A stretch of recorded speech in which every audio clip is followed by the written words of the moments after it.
জনাব মই সুখী হৈছোঁ যে অহা 23 জুলাইৰ পৰা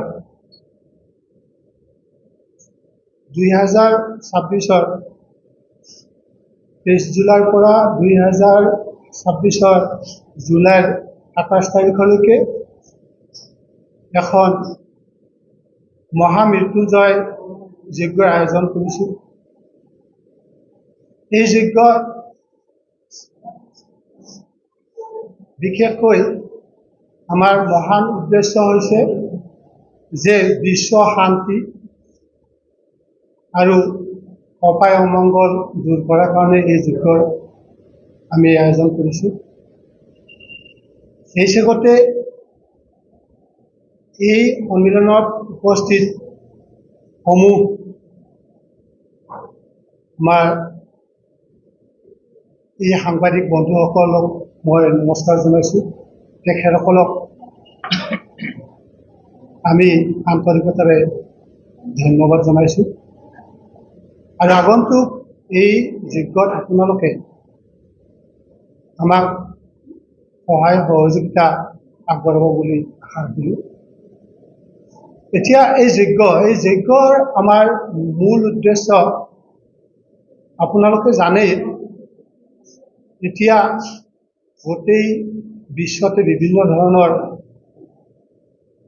অপায় অমংগল, কাজিয়া পাতি, বিভিন্ন ধৰণৰ খেলিমেলি হৈয়ে আছে।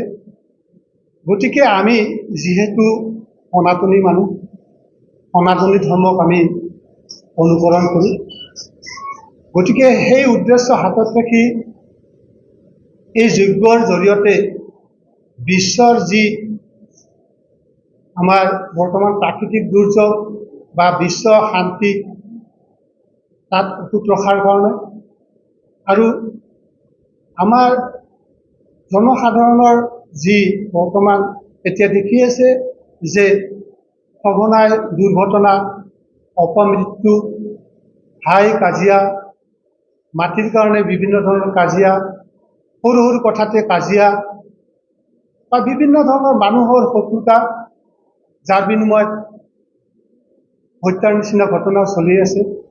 এই সমূহ ৰোধ কৰাৰ উদ্দেশ্যেৰে আমি এই মহামৃত্যুঞ্জয় যজ্ঞখন আয়োজন কৰিছোঁ।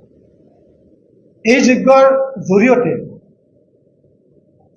যি আমাৰ অসমৰ যিখিনি সমস্যা, বিভিন্ন ধৰণৰ সমস্যাই এই সমাজখন হ্ৰাস কৰি আছে।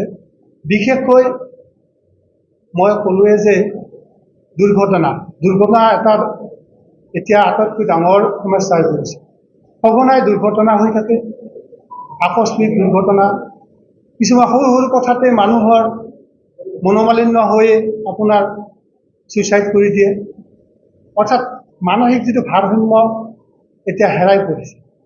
গতিকে এইখিনি গোটেইখিনি আমি চলুচন হিচাপত আমি এই মহামৃত্যুঞ্জয় যজ্ঞখন আয়োজন কৰিছোঁ।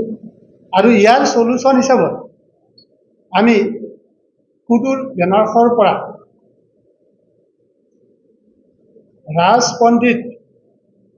ৰাজপুৰোহিত আমি 13 জনকৈ আমন্ত্ৰণ কৰিছোঁ। তেখেতসকলৰ দ্বাৰা এই যজ্ঞ আমি সমাপন কৰিম। আৰু বিশেষকৈ এই যজ্ঞৰ ফলাফল হিচাপত যজ্ঞখনৰ উপৰিও আমি মহামৃত্যুঞ্জয় কৱচৰ ব্যৱস্থা কৰিছোঁ, যাতে যিবিলাকে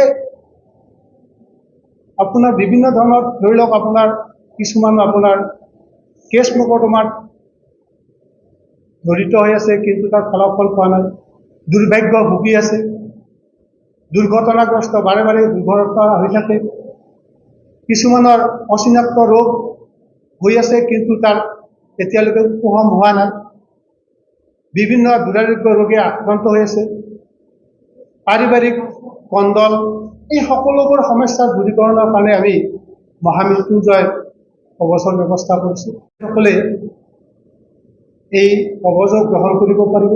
তাৰোপৰি এই মহামৃত্যুঞ্জয় যজ্ঞত যিসকলে পূৰ্ণাহুতি দিব বিচাৰে তেখেতসকলে পূৰ্ণাহুতি দিব পাৰিব। গতিকে সমূহ ভক্তপ্ৰাণ ৰাইজ ইয়াত এনেকুৱা নহয় যে আৰ্যভট্ট কলেজ অফ এষ্ট্ৰলজি চেণ্টাৰে এইখন আপোনাৰ যোগ্য কৰিছে, গতিকে তেখেতসকলৰ তেনেকুৱা নহয়। এই যজ্ঞখন গোটেই অসমবাসী তথা ভাৰতবাসীৰ বাবেই কৰিছোঁ।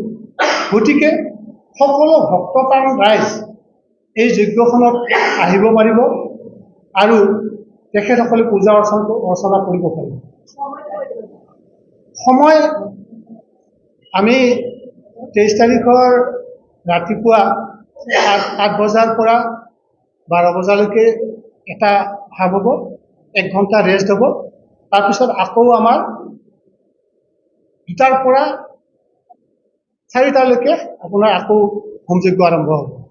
এনেকৈ কণ্টিনিউৱাছলি প্ৰতিদিনে হ'ব। কিন্তু 27 তাৰিখে যিহেতু পূৰ্ণাহুতি হ'ব, সেইদিনাখন ৰাতিপুৱা 8টাৰ পৰা আৰম্ভ হৈ কণ্টিনিউৱাছলি আপোনাৰ 8টা-9টা বাজিব পাৰে ৰাতি। আৰু এই কবচসমূহ যিটো আমি বনাই দিম, কবচটো আমি নবনাওঁ, বেনাৰসৰ পৰা অহা পণ্ডিতসকলে বনাব।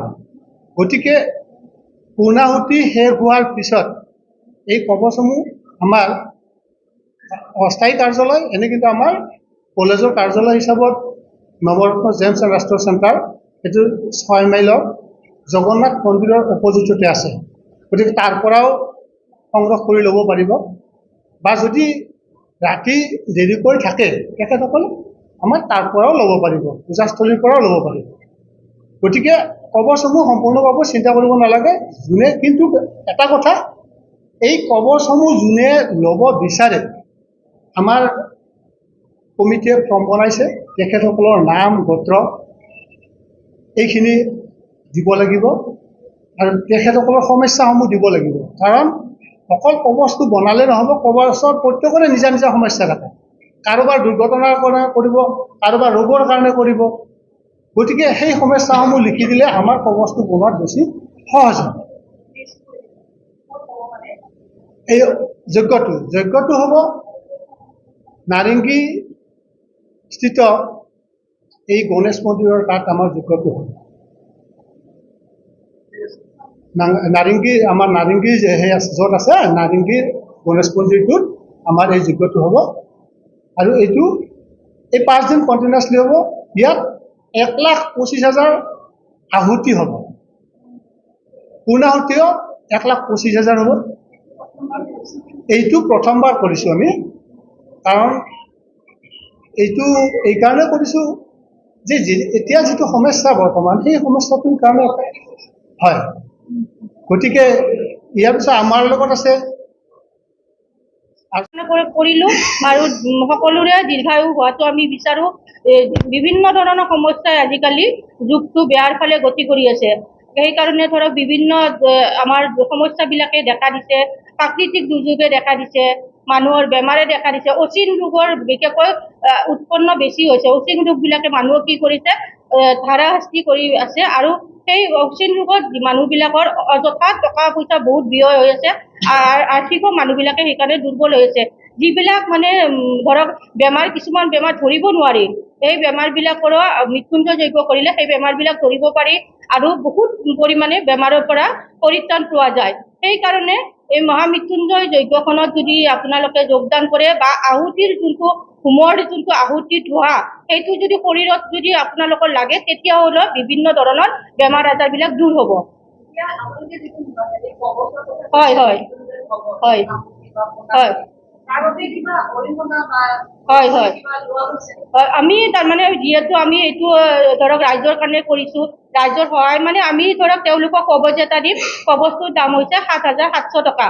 আৰু যোনে পূৰ্ণ আহুতি বা আহুতি দিব বিচাৰে, টোটেল আমি 11,000 টকা আমি নিৰ্ধাৰিত কৰিছোঁ। যিহেতু তাতে ধৰক বহুত বিভিন্ন ধৰণৰ বস্তু লাগিব, তো সেইবিলাকৰ মূল্য আমি এটা বহুত মৃত্যুঞ্জয় কবচ কৰিব গ'লে বহুত টকা লাগে, ধৰা 1 লাখ লাগিব, 1.5 লাখ লাগিব। আমি ইমানখিনি চবেই দিব নোৱাৰে। যিহেতু জনসাধাৰণৰ কাৰণে আমি কৰিছোঁ, সেইকাৰণে আমি নিম্নতম মূল্য নিৰ্ধাৰিত কৰিয়ে এই মানে দামটো আমি ঠিক কৰিছোঁ। তো সেইকাৰণে আপোনালোকে আহক।